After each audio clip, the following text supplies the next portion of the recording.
La, la connexion est un peu spéciale. J'entendais mieux Marc, mais moins bien Mélanie. Mais bon. Dès qu'il y a plusieurs personnes, de toute façon, c'est vrai que c'est plus compliqué au niveau de la connexion. Ouais.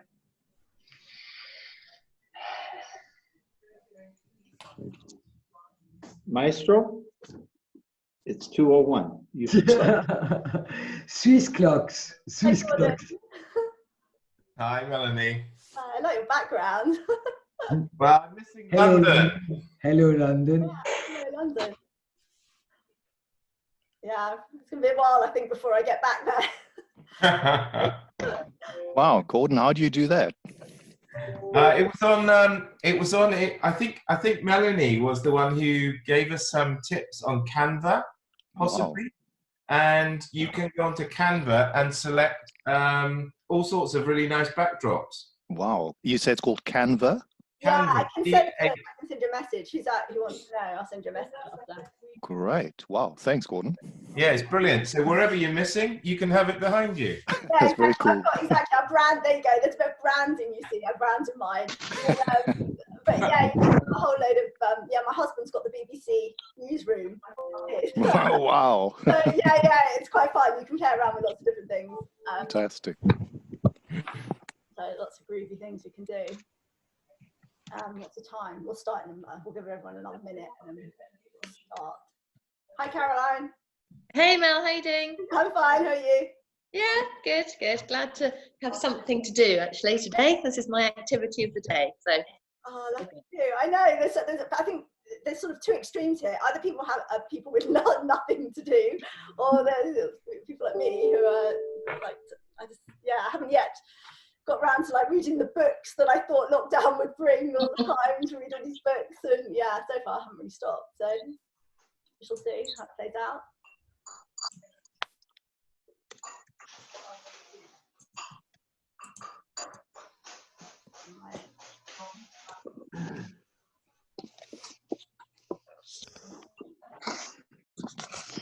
I think actually I'm going to ask if everyone can make sure they're muted, unless you've got a question, obviously, to ask. So I think we'll start in a minute. Yeah, I think we'll get going, and then as people join, they can ask questions. So obviously, thanks everyone for coming this lunchtime. This is very informal. It's not like one of my sort of scripted trainings. Much more just interrupt me as I go along, because I know I speak quite fast, and for the non-native English speakers, I'll try and slow down as we're sort of going through various topics. Most of you know me, some of you haven't been following me very long, so just by way of very quick background, my actual original background is law and finance, but I've been doing business development since I moved to Switzerland 15 years ago. But this isn't a pitch, and I'm not going to talk about me because we're going to get onto LinkedIn. And it's been great. Everyone sent through, I've got loads of questions in front of me, which I'm going to try and work through. It's sort of quite informal, so do just interrupt me or tell me to go back if I'm talking too fast, or you've got something else that you want to ask me about. It's been interesting actually seeing the things that people are interested in and don't know how to do. So I'm going to try and pitch this from a point of view of going back to basics for some people, and obviously some people are much more sophisticated of LinkedIn and have the premium accounts, etc. So I'm going to try and cover everything as well as I can. The major themes that came up were things like using hashtags, people were really interested in, and it's a major on LinkedIn at the moment, and company pages. So I'm hopefully going to sort of show you a few sort of tips and tricks as we go along.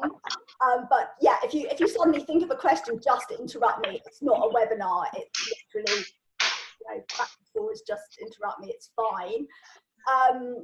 What I'm actually going to do is I'm going to work through the questions people have kindly sent me through already, and try and answer those. And to actually speed it up, I'm going to actually just turn off my video for this, and hopefully share my screen. So hopefully you will be able to, right, so hopefully, can you all, just checking here, the text working, everyone can see my LinkedIn screen now? Yeah, looks good. Brilliant, okay. So, a couple more while you're, oh, someone asking me a question, or someone got their background on? Okay, brilliant. Okay. So, Melanie, I'm struggling to hear because of some people don't have their things on mute, so there's a lot of background interference. okay, Yeah. can everyone mute them? I had actually set it that everyone should come on muted, but bizarrely some people seem to have been and some people aren't. Melanie, I think most people don't maybe know how to do that, so maybe just. I am going through now, trying to mute everyone. I'm still searching. I don't find it. It's in the top right, I think, or it could be of your. No, bottom left. Oh, is it bottom left? Yeah, okay. Left. Bottom left. As I'm doing it, it's on. I'm trying to mute people manually, and it's on the top left mute. Okay, I think most people are muted now. Hang on. Hi Nino, I'm going to mute you. Sorry, but you can unmute yourself if you've got a question. Okay.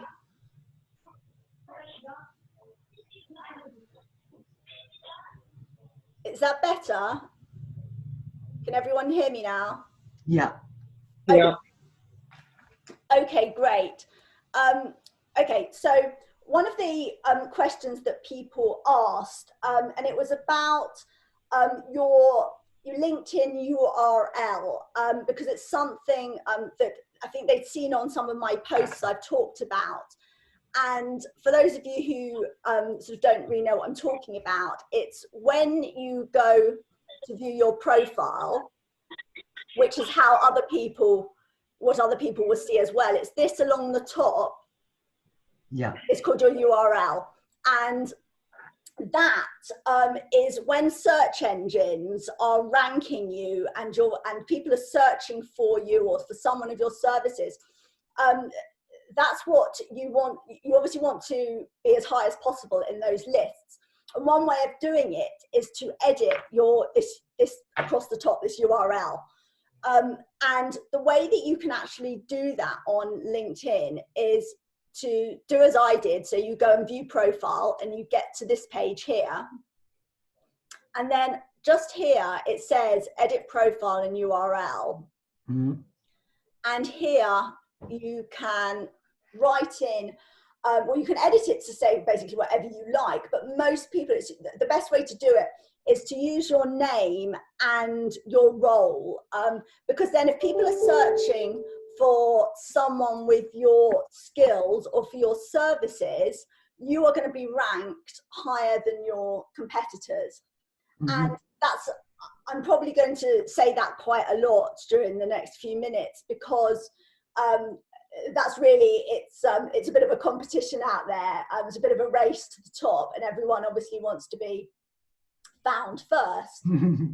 So one of the ways that you can do that is, so just to give you an example, I mean, if you're called John Smith and you're a data analyst, you might want to just call yourself sort of John Smith data analyst, or Mary Jones international wealth planner, or something along those lines. So try and put your what you do, your sector or your role in your URL. Okay. And actually, just while I'm on this page, this wasn't actually a question that anybody had asked, but you want to make sure when you're on this page that your profile is publicly visible, because it's amazing that there are a number of people who don't realize that people can't see them, that they're actually not visible, that only their connections can see them, or only your mutual connections. So unless you've got a reason not to, I would always suggest that you set it to public and have all these different parts of your profile on view to people looking at your profile. So that's important. You should check your profile settings afterwards. There's obviously various ways that you can get to your profile settings. I'm going to skip now to a question that was from Jack. So Jack, you asked me about hashtags and sort of what hashtags are and what's their use and how to best use them. Wow, it's basically a huge topic. I can actually spend about 2 hours talking to you about this. So I'm going to try and keep it brief. So a hashtag is basically just a word that helps you discover topics of interest on LinkedIn. I'm just going to go back to the main screen because I'm going to show you in action how to use them. But actually, apart from just for yourself to find interesting topics, the best way to use them is to think about the topics that your ideal client or the people you want to engage with are going to be interested in and going to be following. And then basically, so long as it's relevant, hashtag your posts with the hashtags that they're following, because that then means that your posts are more likely to show up in their newsfeed every day. So for example, just to give you an example, if they were following the hashtag business and you have written a post that morning and hashtagged it business, LinkedIn is more likely to show those people your post.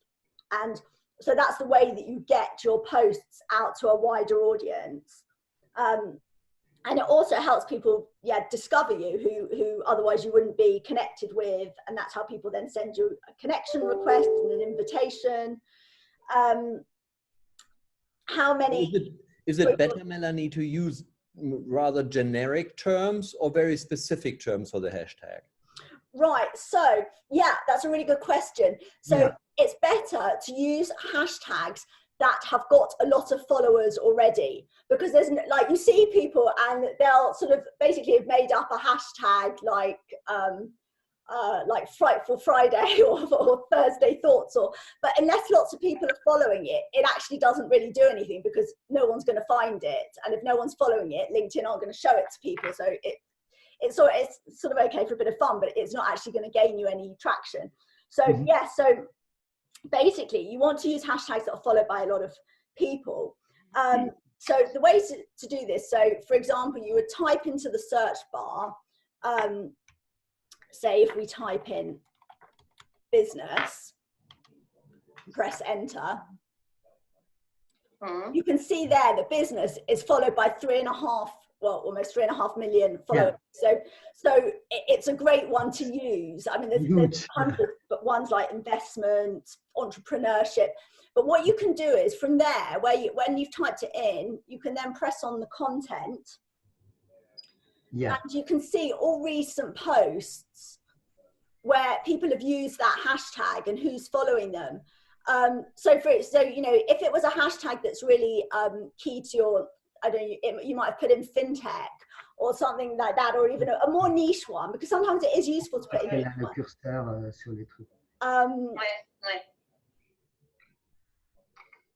Sorry, Astrid, if you're not talking, you need to mute. Okay, so that's one use of them, is that you can see the conversations on LinkedIn that are currently being had, but you can actually niche down even further by, you see at the top here. So for example, you don't want to see every post on LinkedIn that's hashtag business, but if you want to look for somebody in, say, financial services that is talking about that, it will then narrow it down even further. So there you go, you can see one of my posts has come up. And why not go straight hashtag financial services? All right, so if you do that, is that what you're asking? What happens if I do that? Right, so then you can see how many people are following that. Financial, okay. So that's there, you can see how many people are following that. But there's other ways. I'm just going to show you a few other ways to find hashtags. Some I don't think you'll probably know. You'll probably have seen this one, which is down the left-hand side, this Discover More button. And then it will take you to a page here where you can see, and you can see how many people follow each one. So you can see, now the downside of this is these are ones that LinkedIn have sort of chosen to show you, because obviously there are hundreds and hundreds. So they generally try and find ones that are, they think, or their system, their bot thinks you're going to be interested in. Quite why they're showing me more than not, I have no idea. But it obviously works on their algorithm. But you can see, but it's quite useful to actually see, you know, you can see some of them are followed by any sort of, which sounds a lot, but it's not, sort of 6,500 followers, when you've got sales that's followed by 5.8 million followers. And another use for those, just a slightly sort of more advanced use, is that often people want to get their posts seen by the LinkedIn editors. So I don't know if you've ever seen it come up where it says that your post has been chosen by, it's sort of promoted by LinkedIn editors. Sometimes if you do a really good post, it's picked up by the LinkedIn editors and then they push it out to a much wider audience. So one way of doing that and trying to get your post pushed out further by actually LinkedIn itself is to hashtag your, is to use quite a wide hashtag on your posts. Now I'm just going to show you another way to find hashtags which you might not know, and that's if you go to you look at a post by somebody. So if we just take Andrea's post, and you go to, sorry, I might have done that a bit fast. You go to these three little dots at the top of the post, and there's this icon here which says improve my feed. And lots of people don't even know that this exists. It's fairly new, but then it takes you back to another page which will show you hashtags and people that they associate with the post that you've just seen. So for example, if I looked at that post because I'm really interested in the profile of Andre, like say Andre was my ideal client, it's great because then it's going to suggest to me other people who might also have a similar profile, who might also be great clients for me. And by the same rationale, it shows me what's Andre interested in. He's my ideal client and he is interested in the hashtag banks. That tells me that I should also be using the hashtag banks in some of my, obviously not if it's not relevant, but if I'm posting something that is sort of relevant to the banking system or to financial services, that would be a good tag to use, because obviously, you know, the sorts of people I want to attract are following it. Mm-hmm. And just, so that's really useful. So just to go back, so just quickly do it again for anybody who missed it. You go to the top of a post and go to improve my feed. Now, and the final way to find hashtags is also to go to my network at the top. And then if you scroll down, now most people never get further than this, but actually if you scroll down, it should show, I've missed it. It should show me, here we go, popular hashtags. This is another way to find hashtags which are popular on LinkedIn at the moment. Oh, I've already seen mine, obviously, because I've just been looking at all the hashtags.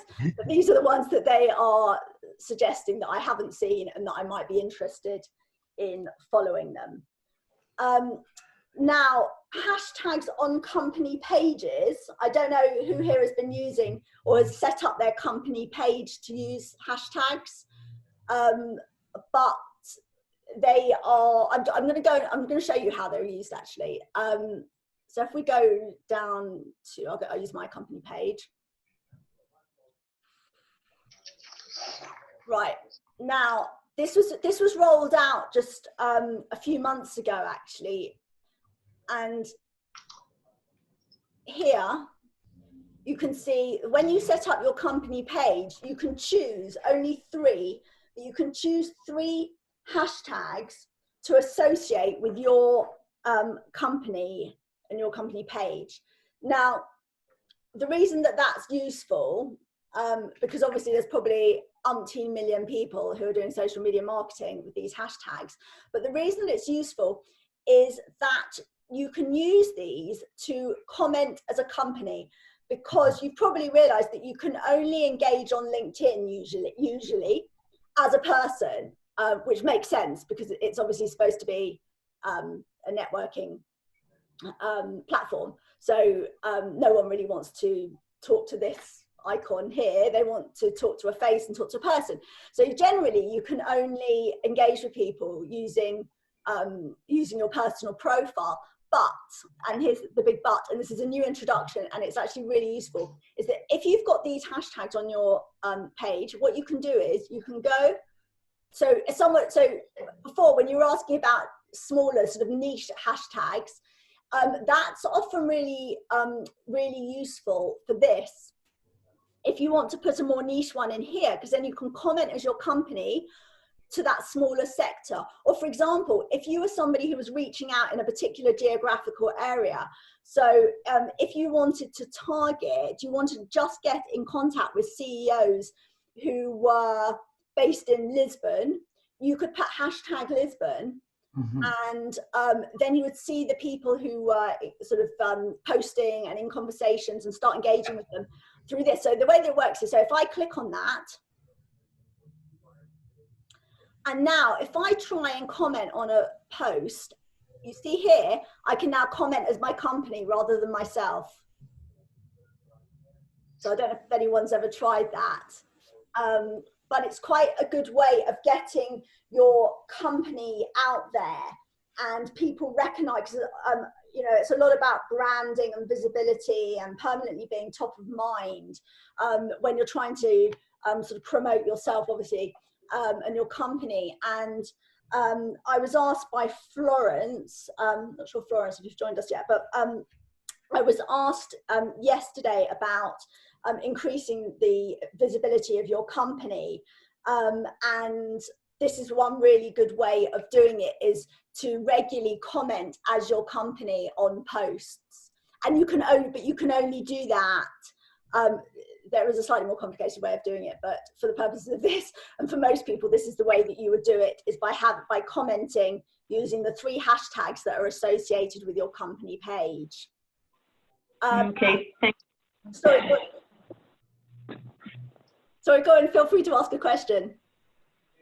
Is it fine? Okay, I'll move on. So company pages, I'm skipping around a bit now because but company pages were another thing which people were asking me, how to get more visitors to their company pages, because traditionally it's quite hard to get people to follow your company page unless you sort of directly ask them to, which obviously is to encourage people to actually do, or to put a little link on your emails, etc. But it's one of those things that people often don't actually do. But you obviously, the advantage is when people are following your company page, when you post something, then it will come up in their feed. So you obviously want to increase the visibility of your company page. Just as a bit of data, they actually, company pages get 6 times more visitors if they're optimized. You put in your logo, you've put in a background image, you'll actually get 6 times as many views as company pages you've just left it blank. And the way is really to get to rank higher for your company page to rank higher on searches, is to have it fully optimized, which basically means filling in all the sections when you create your company page. I'm going to see if I can show you, but because I've done mine, I haven't really got anything else to add, but they will suggest to you to add extra parts to your company page if you haven't done it. Things like adding this button, which I'll just show you. You can edit it if you haven't done it so you can choose different options. So I've got mine on. I want people to visit my website, but obviously you can change that. You can change that according to what you're sort of promoting, or what where you want to send people. So basically, yeah, I would always advise on company pages just to make them as full as possible. So, Sorry to interrupt. I have a question. yeah, go on, please. How many hashtags should we put on a post? Because some posts are like 100,000 hashtags. Apparently, the optimum, according to LinkedIn, is 3 to 4. So they say that you should put 3 to 4. I've always put more than that, but as it happens on recent posts, I've now reduced that because I'd heard that recently LinkedIn has started to, this could be an urban myth, it might not actually be true, but this is not fact, but I had heard that they started to sort of penalize people for putting too many on because it's not Instagram, you're not supposed to put on like 30 different hashtags. So I try and choose sort of, for me, I would normally choose one which has got a great number of followers, like investment or finances, but then I would use, for the others, I would put a hashtag that is relevant to us, we were saying before, a more niche hashtag, like I might put in hashtag wealth management. So, you know, the thing to think about is where your ideal clients, what they're going to be following and what they would want to read about, what they're going to be searching for. So, but to answer your question, yeah, I sort of 3 to 5 is really optimum. Don't, putting in 10, not ideal.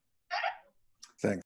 Now, just to go back, I've just got on my list, so I'm going to go back. Someone just wanted to know how to tag people in a post, and you do it by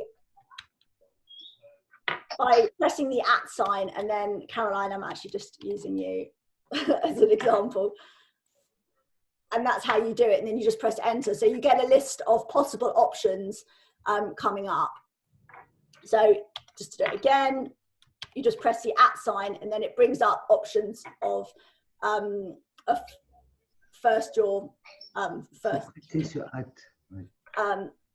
So I think that was Jacques who answered that. I hope that answers that. Now, interestingly, another question that somebody sent through was, can I message all my contacts at once? And basically the answer is no. You can't, but we'll go into messaging. And here at the top, you can do a group conversation like that. And you can add people by, for example, if I just press A, it will bring up all my connections beginning with A, and then you can add B. So like that. The only thing I would say about that, so that's the only way that you could do, that's the way that you would do a group message, is to use that, the 3 dots at the top of the messaging option. From what I've seen, though, people don't respond well to group messages. They tend to leave the conversation within about 5 minutes, because normally it does come across as quite salesy. And then, you know, it's a bit like if you send a sort of, you do an email shot and it's not conversational enough.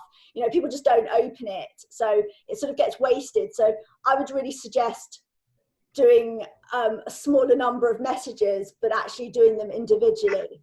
But it depends. I mean, you know, you might want to advertise, maybe you want to advertise a webinar, and so you want to do a group message to, you know, 30, 40 people, telling them about it. And then you might get a few conversions that way. I actually found it was quite good to, if you've got an event, I don't know how many of you have used the events feature here on LinkedIn, but it's quite a good feature. Again, it was only rolled out a few months ago, and actually not everybody has it, but most people I've spoken to now actually have it. And you just, if you've got an event, you just add like that, and you create your event. And then what happens is, I'll go to one that I've already created. So for example, we'll use the one from today. It just gives you the option to invite your connections, and there's no limit on this. So it's not like inviting people to follow your company page. You can invite as many people as you want. But what's quite good is, if you're doing an event that is for a specific group of people. So for example, if I was doing a webinar and it was just on how private bankers and benefit from using LinkedIn, I might just bring up those people who are in my network who are in banking and invite them. So this is quite a good feature. So using the event feature and then filtering down, because I mean, using LinkedIn, the best way to use it is to really be quite targeted. Targeted with your engagement, targeted with building your network. There's lots of people with different schools of thought on this, and some people are very much like, you know, connect with everybody, bigger networks better. My point of view is that it's not. A bigger network is better if it's full of valuable people to you. There's obviously a certain amount of sort of visibility and social proof, and obviously the more people you have in your network, the more people your post will get pushed out to. But my line of thinking is, well, if it's going to be pushed out to all the wrong people, that doesn't really help me. Like for me, I'd rather have sort of 25 good, what I call good valuable likes on a post than 180 that are completely useless to me. They're not people that I'm likely to be doing business with or are going to be for referrals or anything. So for me, it's more about sort of value of your network rather than size to a certain extent. So you want to continually be building it, but building it with valuable people. So sorry, I'm going a bit off topic here. But that events feature is actually it's actually really useful. So sorry, we talked about messaging, and again, so somebody, yeah, again, coming on from this, the next question they asked was, can I message all my contacts who live in a particular area? Now, to do that, you see, if we go to messaging, you can't just do it from there. What you need is this, which is the upgraded version of LinkedIn, which is their sales. I don't know how many people who are on this call have got the Sales Navigator platform, and how you find it. But basically, the way that you could do that and to target people in a certain area to message is through doing it via a search here. I'm not going to spend more than a few minutes on this because I think a lot of people here won't have this. So sort of if you're using it, you know, great, shout out.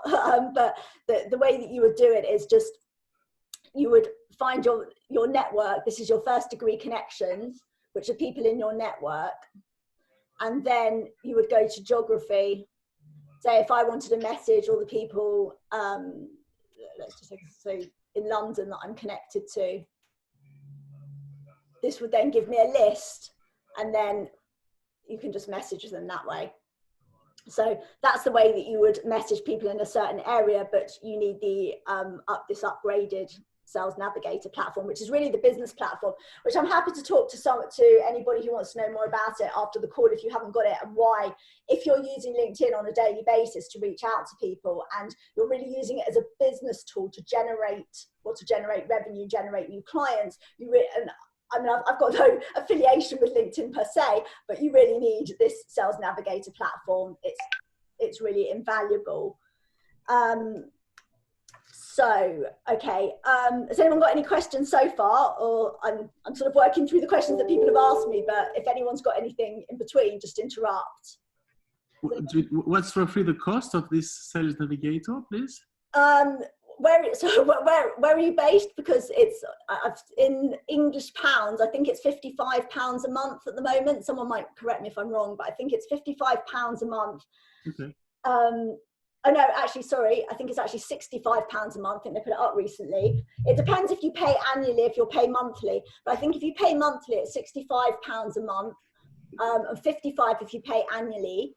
And in Swiss francs, it's 79 francs a month. I think that's correct. But, I might have to get back. If I've got that wrong, I apologise. I actually haven't looked at my bill for ages, so it's just one of those things that come out direct debit. So I think it's around 70 or 80 francs a month, about £60. But it's really, I mean, I could talk to you for like 3 hours about how to use this and what it's great for.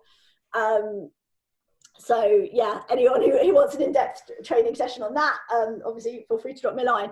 But yeah, it's great, and it's really good for exactly messaging certain people. I mean, I really don't want to get sort of bogged down in this, but for example, you know, if I wanted to just find all the say I wanted to just find all the CEOs that I'm connected to in London. It gives me a list of them. It shows me who's been active on LinkedIn in the last month. And therefore they're likely to be more responsive to my messages because you can see their active users. I can see the people that have changed jobs recently. Anyway, that's, I'm not going to spend too long on Sales Navigator, although I could tell you about it for hours. Melanie? Yeah. I've got a question. So if I wanted to search for, let's say, CEOs of a certain company, or any title in a certain company, can I do that through Premium, or do I have to have Sales Navigator? Because I've got Premium, and sometimes if I'm looking for, I don't know, let's say legal counsel of ABC company, I can't always find them. Can I do that with Premium, or is it not? Well, if you do it, so you're probably doing it this way. So I'm assuming, tell me if I'm wrong. So you're typing in CEO there, and it will bring you up these filters here. Yeah, so I'll use those filters. Yeah. Yeah. So I normally search for the company first, and a location. Oh, okay. So if we were saying, so for example, if we were looking at, so you're saying that you do it this way, and then within this, you're trying to then find CEOs. Yeah. Yeah. So I presume it's like the wrong way. Well, it's probably not as accurate, and so yeah, you can't delve down as deep. So I'm just sort of taking you through. So tell me, is this how you do it? You do it like that way. So so you would go so I'll go back. So you find so I'll go to Shell, and then I'll go into there, and then I'll go into the filters. Yeah. Yeah, exactly. And then you probably get a big start, exactly, because it's a way harder and more inaccurate way of doing it. Whereas if I was doing it, I would have I just put in company here, which is, oh, sorry, okay, take that out. So I would just put it in here, and then you see it would just come up with the CEOs. But I think that's also part of my question, because you've done that in Sales Navigator, yeah, where I've just got Premium. Yeah, Sales Navigator is by far better for searching, just full stop. So can I search in the same way like that through Premium? It's not going to be as clear and as accurate. There isn't really a way of doing it. You can do it if we do, sorry, to go back. I haven't had a Premium account for a long while, but if we go back to the employees, yes, it keeps, for me, it's going to keep coming up with that. I don't think you can do it in the same way if you've just got a Premium. Sorry, I'm just experimenting here because I haven't used it like that. Okay, so what it'll also come up with, so it will come up like that if you put in CEO. Did you see how I did that? So yeah. I'll go back and do that again. Sorry, tell me if I'm going a bit fast here. So you go to you put in the company. Yep. Like that. And then here where it says to show you all the employees, you would click on all the employees. And then I then put in CEO at the top again. And it will bring me up the first 1,000 results. But generally you would see that if I go to the bottom, you can see there's like over 100 pages of this, which is why, I mean, you're generally not going to want to reach out to thousands of people. So then that's why I would be doing it in Sales Navigator, which means that I can then sort of narrow it down by geography, not by industry, by seniority. So I can go again, because the problem with that is it will also show you people who used to be a CEO of Shell or a derivative of Shell years ago. So this is much better. So for example, here you can see that under company, you can choose between current, past, current or past not current. So for example, it's not going to be much, if you're trying to find people who are CEOs or senior at Shell, and they're showing you ones who were 25 years ago, that's not going to be of any use to you. So you'd want to keep that to current. But if you were, say, I'll give you another scenario, if you were a financial advisor and you were looking for people who used to work at Debenhams or John Lewis, but aren't anymore, and because of the way you want to get those people on board for their transferring pensions, etc., you might want to look at people who used to work in a particular company. So that's the way, that's just an advantage of using Sales Navigator, is that you can do these far more targeted, detailed searches. I mean, if we look at all the filters here, you can do it by years of experience. So although it's not great, you can, if you're reaching out to people and you want to make sure that they're not junior, that they haven't just come out fresh out of university, you can choose that they've got more than 10 years of experience. Or again, this is actually, I don't want to spend too long on Sales Navigator, but this is a great one, is that groups. So if you want to reach out to, say, expats in a certain place, you can look at people who are part of this group, expat network, and you're pretty much, hang on, just get rid of some of these other things, and you're pretty much going to be sure that they're going to be the people you're looking for, because they're going to be something to do with expats. And then again, you can niche down even further. So does that answer your question? It probably goes into a bit more detail than you're expecting. Yeah, thanks. I guess it boils down to that if I want that functionality, I need to get Sales Navigator, and I can't do what I'm trying to do through Premium. Yeah, exactly. It's a bit like all the, yeah, it's a bit of a, you know, it's a bit pay to play. They want you to pay more to do better searching. Sure. So, you know, they know that people who are really using it for business to, you know, every day they're going to pay for the Sales Navigator anyway. So sorry, I'm just going down. So I want to answer the questions. Time is marching on, that people have asked me, so I'm sort of trying to talk a bit faster. Videos. People ask me about videos on LinkedIn, whether they have any real impact. Do people actually listen to them? So as a bit of data that I know, that 85% of videos are watched on silent. So so putting captions to your videos is a really good idea. Having said that, I mean, most of my videos are me talking, so it depends what you're actually trying to achieve. So I add captions as well, but obviously if you're doing a sort of how-to video, then really speaking is key. But otherwise, if you're just doing videos like for improved sort of visibility of your company, you might as well make them silent, because most people watch them on silent. They're, you know, although I suspect that might change a bit now, because remember, everybody was working in offices where they're surrounded by other people, whereas with more people working from home, and this is just me talking off the top of my head, is that I'm expecting that more videos will be heard, will be played with sound on. So then we might see a shift there actually. And as far as videos and LinkedIn is concerned, LinkedIn loves video, so their algorithm loves video.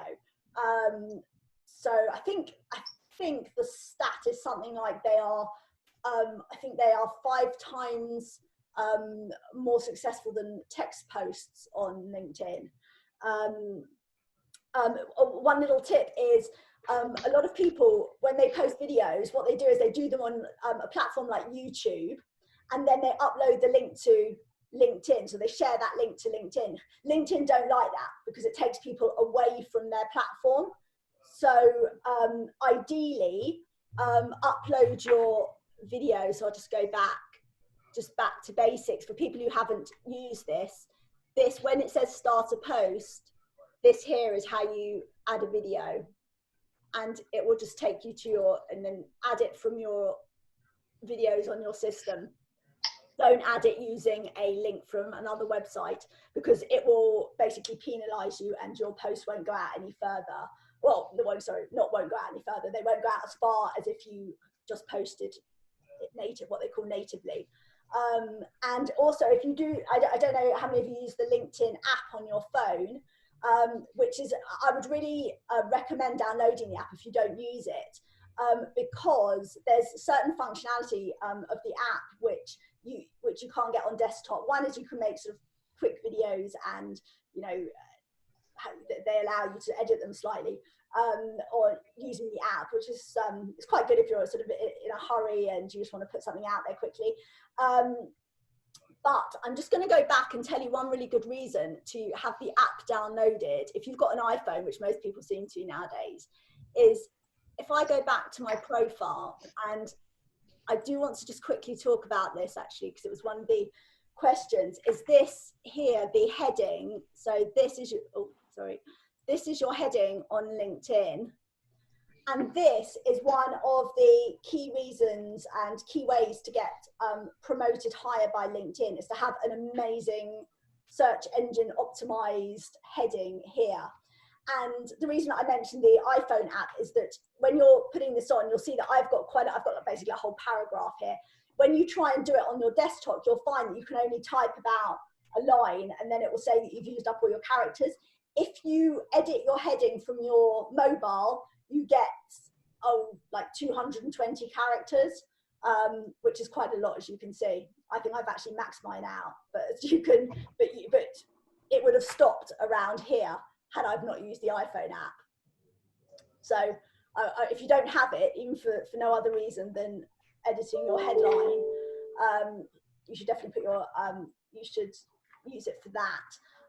And just while we're talking about, because people obviously, a lot of the questions actually that I had sent to me sort of centered around basically visibility and getting seen, and because obviously I think especially at the moment it's a bit of a race out there, everyone's trying to be seen, and you know, and you want to be ranked as high as possible in search engines.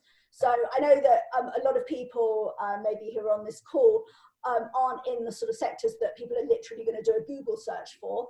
But I don't know if you noticed, if your profile is set to public, it means that you will be ranked by Google, by Bing, and etc.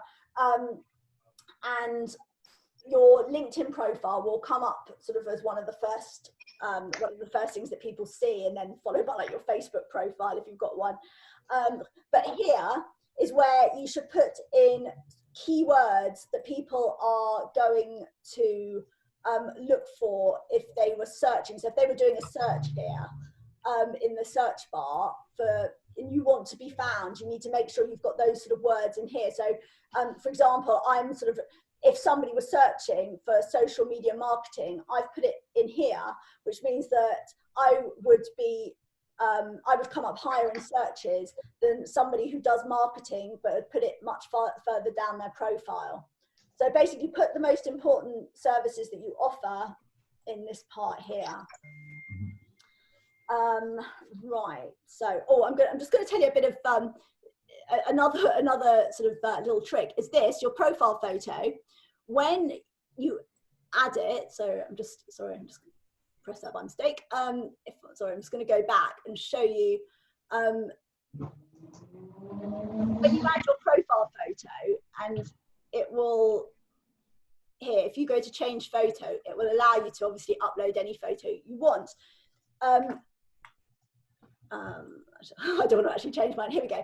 So when you're trying to do that, name the file that you were going to use. Say, for example, if I was going to just say this was my profile photo, name your profile photo with what you do. So for example, I might call it social media, even though it's a picture of myself, I might call it social media marketing. And bizarrely, it's another way of getting ranked higher by LinkedIn, is their algorithm looks for all these things. So do the same, name your profile, the banner here, your background photo, again, with your services.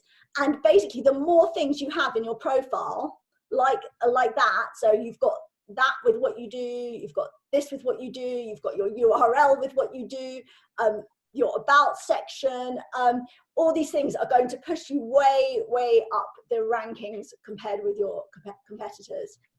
So that's quite a nifty trick with the profile photos. Right, so I'm going down my list very fast now. Has anyone got any questions so far that I haven't answered?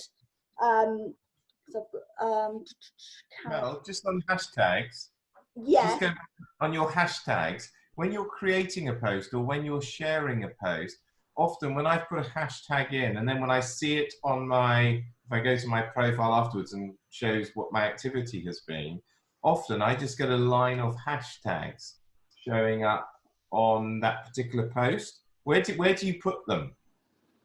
Sorry, can you just say that again? Sorry, say that again. So if you've created a post, if you've written some content and stuff, where do you actually put the hashtag? Because sometimes if I share a post, yeah, where you've got what do you want to talk about, say at the top there, yeah. So I'm I put my profile off my feed afterwards, I'll just see a line of hashtags there at the top. Oh, I have never seen that, because normally I would just put them under here. So I would just say, okay, so say I just have like that.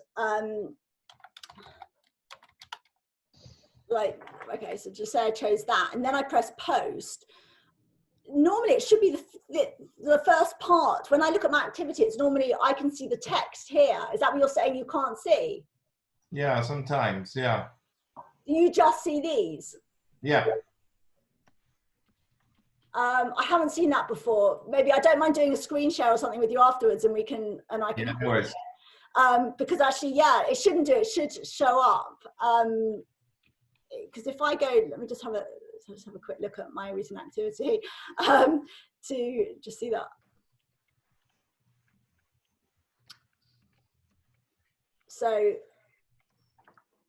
for example, if I look at my recent posts, let's just choose these like adverty ones, but yeah, so you're saying that you can't see the text like I can on. Yeah. Yeah, so you should be able to see the text, and then that's normally what one sees. And then you just press see more and see the rest.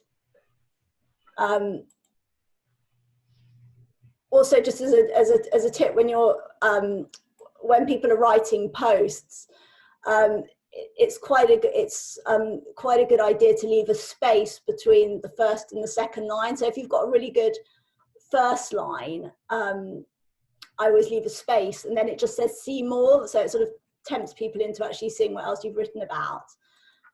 So anyway, that's it's quite useful. So Caroline asked me if you've got two different elements to offer. So because not everybody just works for one company, or you've got two main roles. How can you successfully showcase them both at the same time? Which is actually, it's quite an interesting question. And I've been asked it a few times actually. And in all fairness, there isn't like one amazing sort of foolproof answer to this, but I can tell you the best ways to do it is that to go down to your experience section, and this section here, you can add more than one area that you're currently working in. So you can see I've got, that's the course that I run. So I'm still working in that. So it says till present, that's the platform that I run. This is obviously my main role. So you can have simultaneous jobs, and just when you're editing them, put present up to present in each of them. And what you can do is you can move them. When you hover on this, you can see these little horizontal lines come up, and you can move them up and down to which are the most important to you at that time. And you can basically do that on a daily basis. So if one week you're reaching out to people, like for example, if next week I decide to that I'm really going to try and promote my online course, then I'm going to have this at the top of my profile. If I decide actually it's not it's not as important to me at the moment. I'm going to move it down. So that's quite useful. So actually, I'm going to actually move this up while I'm doing Melanie, how do you get that in there? Like, how do you link it internally? Sorry, what do you mean? How do you link it internally within your company or internally? So within your experience profile, so you've got your social media marketing, and then you've got that line down the left that links them all, like on the inside, that shows on underneath that same. Yeah. So you mean, how do they all come under this heading? Yes. Yeah, because when I add an experience, the first, what you have to put in is the company. You see, it's asterisked here. And so basically for each of these subheadings that I did, just discard that, for each of these subheadings or new experiences that I added, I kept Trevisan Social Media Marketing as the company name. Gotcha. Okay, because I remember trying to do this and I was like, I don't know what I'm doing here. Yeah. So the way to do it is to, but this, while we're talking about this, actually, this is a really good way of, if your company is rolling out a new service or something that you want to tell people about, and I wouldn't use this too often because it'll start to annoy people, but what you can do is, so for example, when I did launch it, when I first launched it, so I put it in and put it as my current position. And here, where it says share with network, at the time, I then switched it, I had this switch to on. So basically, you can use it, you've got this great new service or thing you're offering, you can then share it with your whole network, and LinkedIn basically blast a notice out to every single person in your network that you have launched this new service. So it's like way more efficient than just doing a post on it and LinkedIn deciding to, to only show it to like half your feed. This means that so long as people have got this switched on that they want to be notified, which most people have because it's on by default and they haven't realized they can switch it off. So you're fine. So, when I did that, I then did get like that, sort of slightly regretted it, got like thousands of people then messaging me. But yeah, it's actually a really good way. So if your company is launching something big, put it and get all your employees to put it in your to put it in their profile. I'm just going to very, very quickly go to, just because we're talking about employees. If you go to a company page, when you're posting, there's an option on company pages to notify employees of the post, and that's a key way to get company page posts out there, is to notify, if you've got any employees, to notify them. LinkedIn will then notify them, and they should all share the post. So if you're viewing it as a member, if you're viewing the post as a member, share it, so all your employees can then share that post to their network. So that's a really good way if you've got if you've got an employee to use all these. And so also here, if I'm doing it as an admin, if you do a post, and for example, as I said, if you were launching something or you've got something that you really want to tell people about, you can pin it to the top of your profile, so it's the first thing that people see when they come to your company page. You can do that on any post like that. I'm actually just going to stop there because look at my video. Has anybody got any other questions that they want me to answer? Yes, please. And what about direct marketing, which is sort of sending sort of a template message to many different people in the within our contacts or outside our contacts? Like I receive a lot of what seems to be automated messages, and sometimes they're interesting, and that's how I reply, and then we get in business. So sorry, the question, are you asking me, what I think, what I think? No, how to do it. How to do it. Oh, okay. So you can't send an automated message as such. What you can do is you can send a sponsored message, which is basically through LinkedIn paid advertising. It's one of their advertising options is to send sponsored messages. And the way that you can tell if you've got a message that is basically a paid advert message is it will say at the top of the message, it will be in your private messaging inbox, and it will say at the top sponsored message. So they do notify you, so you can tell whether it's one that's come to you because someone's actually read your profile and sending you a message, or whether it's one that you're one of a target audience for their sponsored messages, which doesn't mean it's bad, but it's a paid message. They have just rolled out in the last few weeks these things called conversation ads, which I tried out actually, because I do try out everything before so I know how it works and whether it's good or not. And though these are a new type of messages. So it's an ad where basically you tell LinkedIn who your ideal target client is, or referral or person you want to be connected to, and you can set up so that I send a message that says, "Hi, I'm Melanie. This is what I do. This is who I help, and would you be interested in a call?" And then it gives them the option of yes, I'd like to know more. No, I'm not interested. And then it automatically if they said yes, it automatically then sends them another message that says, "Great, are you available for a call?" You set it up to say, but obviously whatever you want it to say. I didn't find it, well, I actually went back to LinkedIn and said to them, right, okay, this is great. You tell me that you've sent X amount of these messages to people. Can I see the conversations?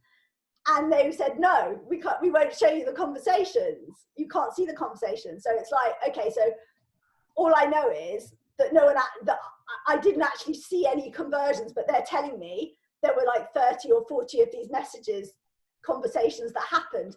So for me, that's not great for me. Like, I actually want to see the conversations that have been had with people, or so I can see where did the conversation stop, or where, you know.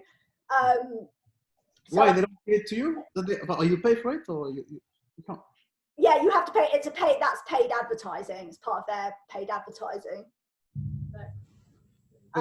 But it's paid advertising on LinkedIn it's expensive to get real traction. I mean, I'm currently not doing any paid advertising with clients. I rarely ever do paid advertising. That's a very important question. Will those jobs come back on as quickly if they rolled off?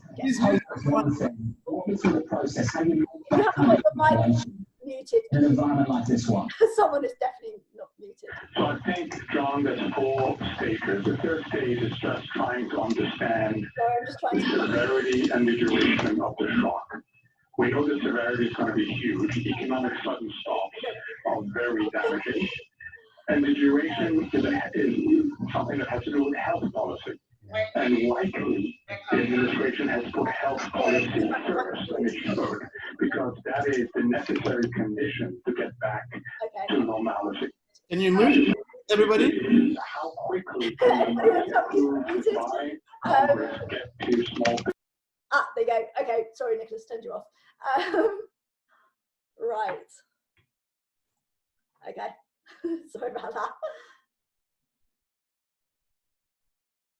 Thank you. Okay. Has anyone got any other questions? I do, Melanie. Quick question is more sort of a compound question. What is the best time to actually post on LinkedIn, and assume we are in European British time? Okay. What is the best time to read your news feed for the most productive reading? And does all of this correspond with Twitter as well, or is it different to Twitter? Is the United States different to Europe, etc.? Thank you. Okay, brilliant. Okay, so Twitter it's a different animal. It's very, very fast moving. I mean, literally your stuff comes, goes, disappears in, like, unless Twitter, you need to really be posting about 8 times a day. But talking about LinkedIn, officially the best times to post on LinkedIn are 7 till 9 in the morning. So wherever you're based, 7 till 9 in the morning, lunchtime, and 5:30 in the evening. they're apparently the times that most people are looking at their LinkedIn. Tuesdays and Thursdays being the peak days for posting. Now, that said, that's the official data. That's what the stats say. However, I've actually found pretty good traction. If you post, when I've posted like a video on a Sunday morning, I don't know whether it's people are sort of sitting around having breakfast later, and there's, I think, less competition to be in people's news feeds on a weekend. Weirdly, Saturdays don't seem to have anywhere near as much traction, but Sundays, I have found that actually they're really good days for posting. So I did think also maybe it's a day that people are, well, I think we might see a shift in these trends with people working from home and they're at their desks a lot more of the day, and for a lot of people they've got more time on their hands. So I think there might be a shift in these, but as things stand and up to date, it's always been traditionally Tuesdays and Thursdays are peak posting, breakfast, lunch and dinner basically. Well, not dinner time actually, sorry, really the end of the work day, so 5:36. For me, I always try and get my posts out first thing in the morning, so that people, when they get to their desks, or sort of between 7:30 and 9, you'll see most of my posts go out about 8 o'clock in the morning. And I usually find that's a pretty good time of day. People are scrolling through their news feeds before they settle into work for the day. And yeah, but also you need to think about the time of posting for where you're doing business. So if I was doing, so for example, you know, if I've got a client based in Dubai, so I'm thinking for him where his clients are going to be based, and his post will go out at the prime times for his clients rather than his prime times, if that makes sense. Thank you very much. That's okay.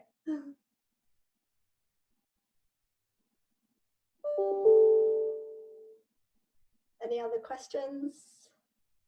How do you have like a nice and neat background in your picture? I saw also someone on the group that has a very beautiful London Bridge behind and all that. That's Gordon. Okay. Okay. Yeah. So I did that in very, very easy. It's a site called Canva, C-A-N-V-A. It's a great site for graphic design. You don't have to be a graphic designer. And they have just they've actually launched it fairly recently, probably since everyone is now working from home, that they actually have a section where they give you templates for the sort of groovy background images for Zoom. I think they're actually called Zoom virtual backgrounds. And so they're all already at the right size, and then you can just edit them however you want. So you can draw up like any photo of anything or a logo. So I've got like full branding here, but you don't have to, like when I'm just on a call with people, and obviously I don't want anyone to know if I'm sitting in my kitchen or something, then I will put something more sophisticated behind me. So yeah, but the way you do it is through, it's a website called Canva, and it's also how I did, you probably saw my profile photo on LinkedIn, I've got like a ring around it. So if you want to add a ring to make your sort of profile pop as opposed to everybody else's, you can do that in Canva as well. And actually I did an article on it. So if you search on LinkedIn under my name and the articles I've written, I wrote an article on how to do that actually, if you want to put a ring around your profile photo. Melanie, can you hear me? Yes. Hi, I just wondered what's the benefit of having a photo itself? Search engine rank. Oh, well, firstly, two things really. Again, it's this search engine ranking is that if the LinkedIn algorithm or the Google algorithm really sees that you've got what they call a fully optimized LinkedIn profile, and that includes having a background photo, having a profile photo, then you will be ranked higher in searches. But just on a networking level, I'm always slightly unnerved by people who don't have their photo public. And I find it quite odd to engage with somebody without a photo. I sort of like to know who I'm talking to or imagine who I'm talking to, even like, you know, even if it's through messaging. So it's a bit impersonal otherwise, unless you've got a reason why you'd want to hide your photo. I'm never really unsure. I never really understand why people do that. But so yeah, I would always suggest that you have your photo, you have a photo up there. But from a technical point of view, it's for search engine to rank higher. But just from an engagement point of view and building relationships with people, it's never put in your company logo onto a personal profile page. It's just not done, and it's not great for building relationships, because immediately you're losing something chatting to somebody as a logo and not as a person. Cheers, thanks. It's okay. So the what seems to be automated emails that LinkedIn messages, personal messages that I get, and then if I actually I get people add me, and then if I accept them, then I get an email, personal message, and then asking me basically to set up a call or something. Yeah. This is all paid for direct marketing. No, it might just be that they're sending that, you know, they've got it set up internally that as soon as they have accepted, that they will then send people, you know, or some people off the record, like they'll use their assistant or their virtual assistant to manage their LinkedIn for them. I mean, we provide I provide managed LinkedIn services, so it's sort of what we do for people. Is that? Okay, no, I just don't know, because someone adds me. Yeah. If I say yes, 24 hours or 48 hours later, so that it's not automatic, so that doesn't look obvious. Yeah, they're probably using a company like mine, and okay. that's what we do for people. That's what you do. Okay. What we do is, so a client says to us, okay, I'll give you an example of a scenario where what we would do for a client is someone would say to us, okay, you know, reach out to 50 people a day who are CEOs of companies based in London, I don't know, who are in retail companies of between 50 and 200 people. We find the senior people in those companies, we send them an invitation. When those people connect, we then, for our client, will send them a thank you message that we've agreed with the client, saying, as you said, like, whatever, would you be interested in a call, if that's what the client wants us to say? And then they either jump back in at that point and reply and say, yeah, let's have a call next week or whatever, you know. So, but setting up the messaging sequence is usually because they've got a third party or somebody doing it for them. Okay, that's what I wanted to know. Yeah. And but you can tell if it's sponsored. It will say, if it's a paid ad, it will say at the top of the message, sponsored. So it's either we pay someone like you, or we pay LinkedIn directly. Yeah. But LinkedIn directly it would show sponsored, whereas with you it wouldn't show. Exactly. So, and if a message is done well, it shouldn't sound automated. It should sound organic. So, you know, a good message to send somebody would be one that is personalized, that says good morning or good afternoon and refers to sections or refers to. So it's not, if it sounds too automated, it's not a great message. So basically. Yeah, exactly. Because I think that could be a very good way to find leads for me, as in, like, I'm looking for companies looking to raise debt, something like this, and then yeah, maybe we'll speak we'll send me a LinkedIn message. We'll speak after the call, after the webinar. So yeah, that's what we do. So and you're using softwares for that as well, I guess. Like you. It depends on what we're doing for people. Depends on we can do, and it depends on how many. It depends on volume. It depends on the client. Depends on the sort of. it depends on the sort of social media package that they want to do and that they want to put together. And which media do you work on? LinkedIn, Facebook? LinkedIn, generally LinkedIn, Facebook, and Twitter. Most of what we do, 85% is on LinkedIn, because that's where most of our potential clients are. So most of what, but we do run, we run quite a few Twitter feeds for people as well, because that's also a businessy sort of platform. Facebook, it's quite good for social proof, but actually it's very much, certainly nowadays, it's very much pay to play, unless you're really, yes, have a fake. Generally the way that we would work is, if we're posting on LinkedIn for a client, we would post on Facebook as well for them. But getting traction on Facebook and getting a big audience on Facebook, you need to paid ads. So that's the bottom line, is that you have to pay for the ads, or it's very manual and very slow, and you don't generally get a great following. And to actually gain clients that you're actually going to get money from, that are actually going to be paying clients, depending on what you're in, obviously depending on your industry, but if you're in anything sort of really financial or along those lines, LinkedIn is really your platform.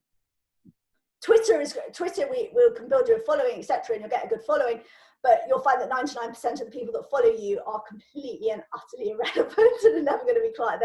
You'll get thousands of followers. I've got, I don't know, something ridiculous, like 7,000 or 8,000 followers on Twitter. I've never had a single lead from Twitter that's turned into material business, whereas all my business has come from LinkedIn. Melanie, I have a question. Sure. Earlier when you were talking about the videos, you mentioned that LinkedIn prefers if you use the LinkedIn video platform as opposed to linking to something on YouTube. Yeah. Does the same apply when it comes to loading up content like articles and things? Is it better to load them up as a LinkedIn article rather than link to your own blog, for example? The way to do it is, because the problem is, if you do them I double up. So I do them as an article on LinkedIn and I put them on my website.